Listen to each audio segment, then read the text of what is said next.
Actual గా everything is stream line లో ఉందండి. ఇబ్బంది ఏమీ లేదు. ఎక్కడ కూడా ఎటువంటి ఇబ్బంది కలగకుండా ఇంటెలిజెన్స్ వర్గాలన్నీ కూడా ఇప్పటికప్పుడు ఇన్ఫర్మేషన్ పాస్ ఆన్ చేసుకుంటున్నాయి. ఎక్కడ ప్రజలకు ఎటువంటి ఇబ్బంది లేదు. దాని గురించి అయితే భయపడాల్సిన అవసరం మన రాష్ట్రంలో ముఖ్యంగా కేజీకి సంబంధించి కానీ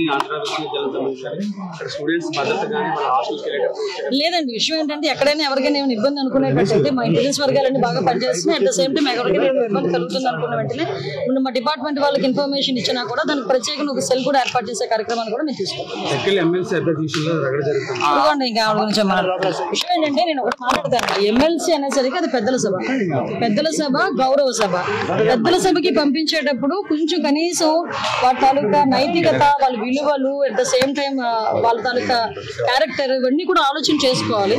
ఆలోచన చేసుకోకపోవడం వల్ల వచ్చి ఇవన్నీ కూడా ఇలాంటి కార్యక్రమాలన్నీ నేనేమంటానంటే ఇతని గురించి నేను మాట్లాడే ఎమ్మెల్సీ అనంతబాబు ఉన్నాడు. అనంతబాబు డైరెక్ట్ గా సొంత డ్రైవర్ ని చంపేసి డోర్ డెలివరీ చేశాడు. అలాంటి వాడు వచ్చి ఈ రోజు కనీసం జగన్మోహన్ రెడ్డి చంపినోడికి దిక్కులేదు, చంపినోడికి ఎమ్మెల్సీ కింద రాజీనామా చేయించలేదు. జైలుకి వచ్చాడా, వెళ్ళి వచ్చినోడికి ఎమ్మెల్సీకి రాజీనామా చేయించలేదు. కనీసం అందులోనే కొనసాగుతున్నాడు. పార్టీ నుంచి కూడా సస్పెండ్ చేయలేదు. అదే వాళ్ళ నైతికత, అదే వాళ్ళ విలువలు. అటువంటి వాళ్ళ గురించి ఏం మాట్లాడతాం చెప్పండి. అనవసరంగా వాళ్ళ గురించి మాట్లాడి మా స్థాయిని మేము దిగదార్చుకోవాలి. భవిష్యత్తు ఈ రోజు 2047 దిశగా ఈ రోజు అడుగులు వేయబోతున్నామండి. ఒకనొక సందర్భంలో చంద్రబాబు నాయుడు గారు 2020 విజన్ అని చెప్పేసి 1994 ఆ టైంలోనే మాట్లాడినప్పుడు చాలా మంది నవ్వుకున్నారు. కానీ 2020కి ఆ విజన్ అన్నది కూడా ఫుల్ఫిల్ అయ్యి ఆయన ఏదైతే చెప్పారో ఆ దిశగా ముందుకెళ్లిన పరిస్థితి కూడా మనందరం చూసాము.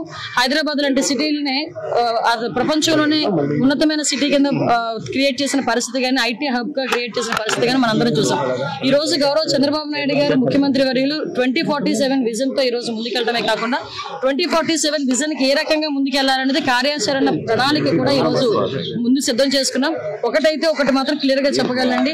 చంద్రబాబు నాయుడు గారు, పవన్ కళ్యాణ్ గారు, లోకేష్ బాబు గారు వీళ్ళందరూ ఆధ్వర్యంలో రాబోయే కాలంలో ఆంధ్రప్రదేశ్ కి మంచి రోజులు వచ్చినాయి, మంచి రోజులు రాబోతున్నాయి.